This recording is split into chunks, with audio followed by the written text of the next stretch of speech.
kita belajar mulai supaya pelajaran kita lebih bermakna dan dapat pelajaran mudah diterima sama kalian.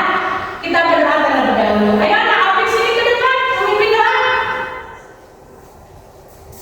Semuanya ya. Teman-teman, sebelum belajar, marilah kita berdoa terlebih dahulu. Berdoa mulai.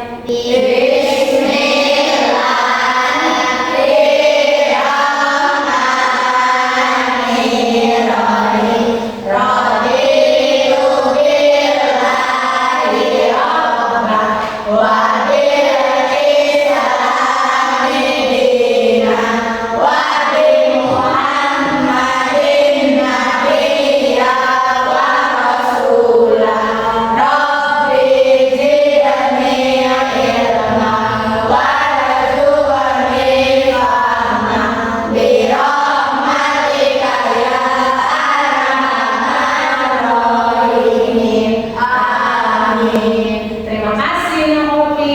Lanjut kita bernyanyi lagu Haji dulu ya. Semuanya kompak.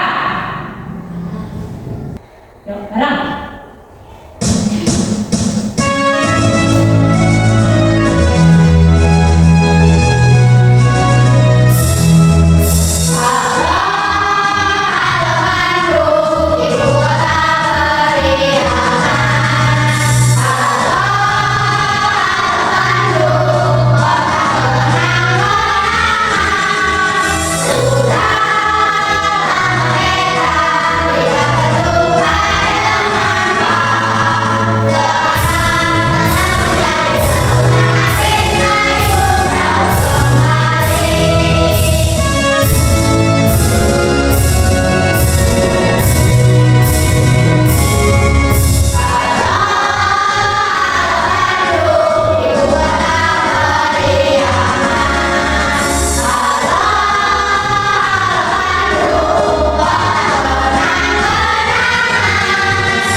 Kita akan lanjutkan dengan tujuan pembelajaran kalian hari ini. Karena kalian sekarang belajar tentang tema kewirausahaan dengan topik menanam padi bersama dengan kelompok tari gesit. Kita akan belajar dulu tujuan pembelajaran kalian hari ini. 1. Tujuan pembelajaran kalian hari ini, siswa memperkenalkan tentang kewirausahaan dan pentingnya menanam padi kepada peserta didik. 2. Memahami penjelasan dari ketua kelompok tani padi gesit tentang proses persiapan menanam padi sampai proses akhir padi menjadi beras. Nanti kita lihat ya rumahnya Pak Ketua tentang hasil dari menanam padi menjadi beras. Yuk, sebelum kalian ke lokasi, kita akan tepuk pelima dulu. Tepuk pelima. Terima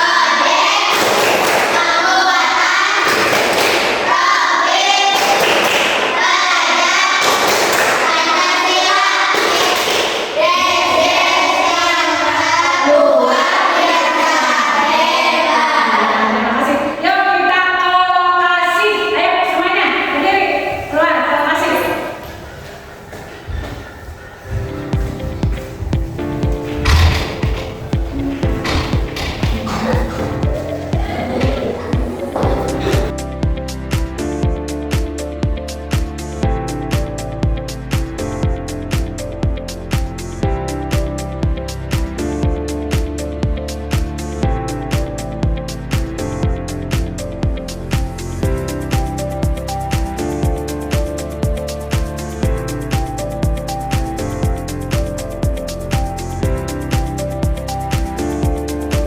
Assalamualaikum warahmatullahi wabarakatuh.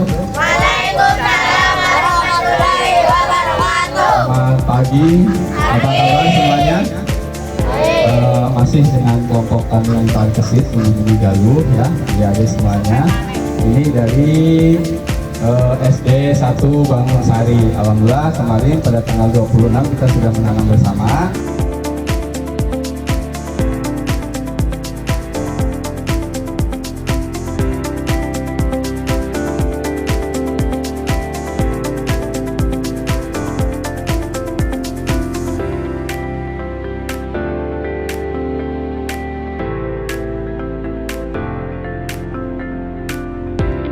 Nah, yang selanjutnya adalah penyiangan. Penyiangan itu berfungsi untuk satu, ya, membersihkan rumput. Jadi rumputnya nanti dicabut, dibakar, ya, ngarambet. Kalau cek orang Sunda mah, cek orang Jawa mah makun. Bahasa Indonesianya penyiangan. Penyiangan itu ada beberapa fungsi. Yang pertama itu untuk membersihkan rumput. Jadi biar tanaman padinya itu tidak terganggu sama rumput. Kemudian rumput itu juga tidak memakan makanan yang kita berikan, pupuk yang kita berikan itu pertama. Yang kedua, fungsi penyiangan itu adalah untuk mematahkan akar padi. Akar padinya kita sakar-sakar biar patah. Dan setelah patah itu nanti akan ada tumbuh akar yang baru. Nah, akar yang baru itu yang sangat efektif untuk menyerap makanan. Jadi meskipun tidak ada rumput, itu bagusnya tetap kita melakukan penyiangan. Karena fungsi penyiangan tadi adalah untuk menumbuhkan akar yang baru sehingga akar yang baru itu bisa maksimal dalam menyerap nutrisi ataupun makanan atau pupuk yang kita berikan. Nah, sekarang kita akan proses selanjutnya setelah menanam, karena tanaman itu harus dipelihara, dikasih makan, dirawat, dibersihkan, dan lain sebagainya. Nah, sekarang adalah proses atau fase yang kedua, yaitu pemupukan. Proses pemupukan itu sendiri adalah untuk memberikan nutrisi ataupun vitamin, karena tumbuhan juga butuh makanan, butuh suplemen untuk berlangsungnya kehidupan mereka dan untuk nanti berbuah.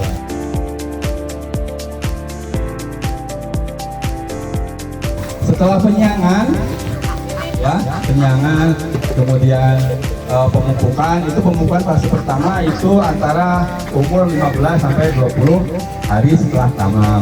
Nah, kemudian penyiangan kedua itu antara 30 sampai 35 hari itu dilakukan lagi penyiangan dan pemupukan. Setelah itu cukup untuk penyiangan, tinggal kita memberikan nutrisi.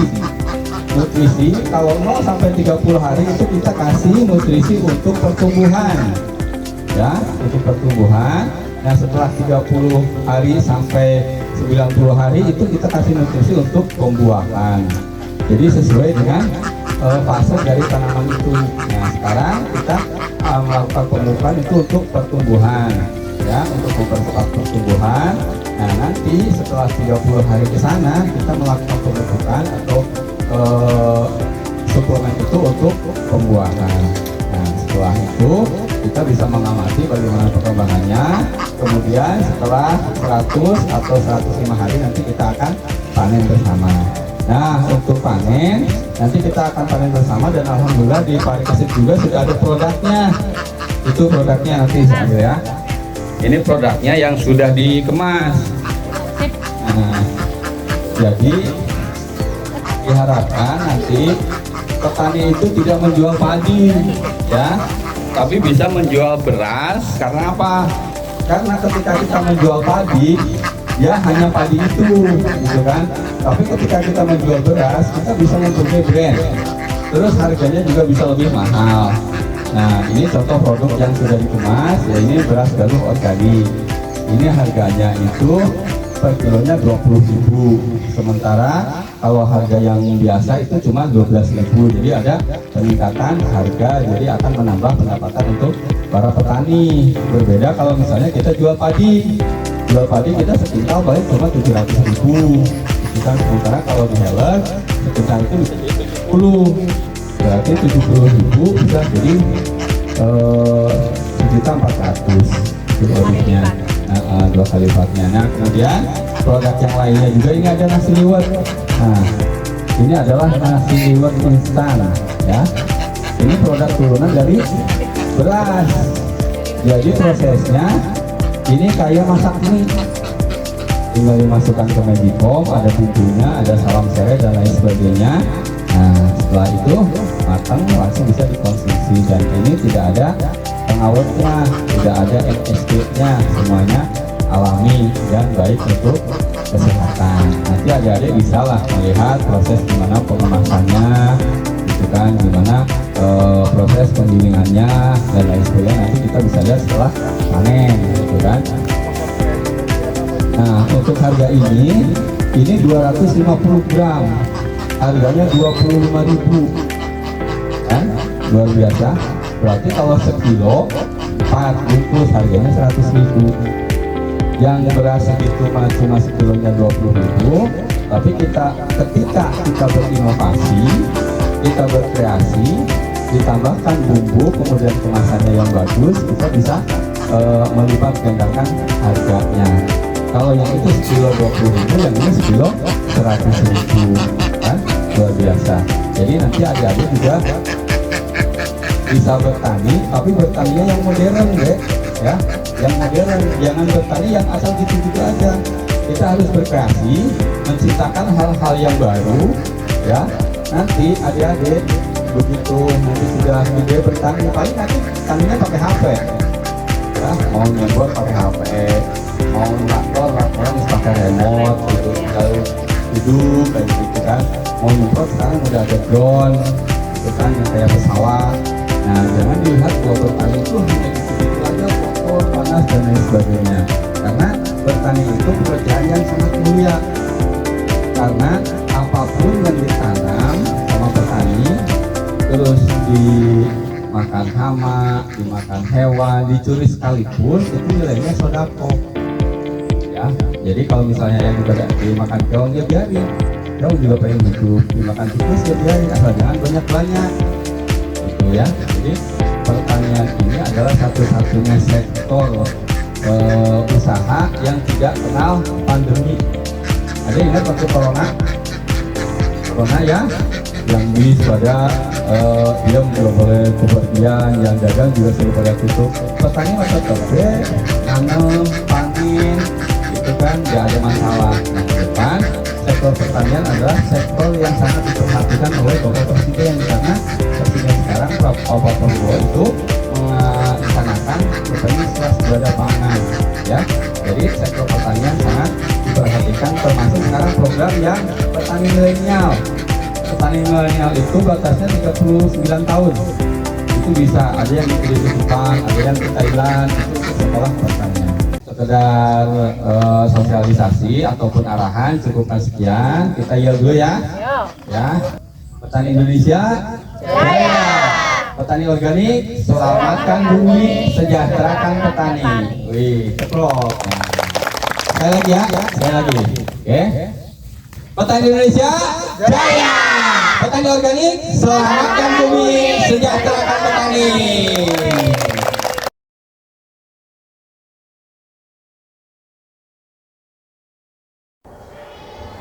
Nah, kalian sudah menanam tadi sudah gitu. Sekarang mau bertanya. Ayo, siapa yang mau bertanya? Tidak ada? Baik. Dapatkah kalian mengerti cara bercocok tanam tadi? Dapat, ya. Mari kita sambungkan bersama-sama ya pelajaran kelima hari ini. Setelah melalui serangkaian proses dari penanaman tadi, penyemaian, pemupuk hingga padi menjadi beras, kalian menjadi tahu dari mana nasi yang kalian makan setiap hari berasal. Kemudian supaya pertanian kita maju, perlu ditambahkan unsur kewirausahaan di dalamnya agar produk pertanian yang dihasilkan memiliki nilai tambah atau lebih seperti yang dihasilkan oleh kelompok tani manis kesit, yaitu beras organik dan beras kemasan instan yang tinggal memasak. Nah, ungkapkan perasaan kalian setelah bercocok tanam tadi, menyamai dan memupuk. Bagaimana? Ayo duduk siap, kita berdoa untuk pulang. Tapi sini ke depan. Sebelum pulang, ada berdoa dulu. Pak Masri. Teman-teman. Teman-teman, sebelum pulang, marilah kita berdoa terlebih dahulu.